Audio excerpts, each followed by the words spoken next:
కృష్ణా జలాల్లో నీటి కొరత వాస్తవమేనని తెలంగాణ మంత్రి ఉత్తమ్ కుమార్ రెడ్డి తెలిపారు. ఉమ్మడి నల్లగొండలో పెండింగ్ ప్రాజెక్టులు అన్నీ పూర్తి చేస్తామని మంత్రి స్పష్టం చేశారు.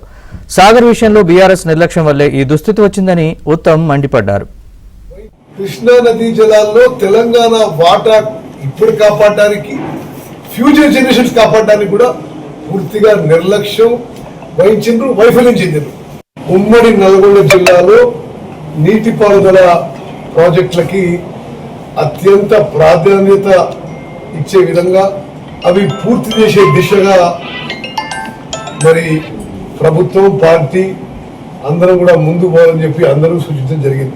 శ్రీశైలం నుంచి వెంటనే పవర్ ప్రొడక్షన్ మొదలుపెట్టి కొంత వాటర్ విడుదల చేసి సాగర్లో నింపి సాగర్ లెఫ్ట్ కెనాల్లో మరి కొరత లేకుండా చూపడని చెప్పి ఆ స్టాండింగ్ క్రాప్ కూడా సేవ్ చేసే విధంగా ముందుకు పోవాలని చెప్పి డిస్కస్ చేయడం జరిగింది.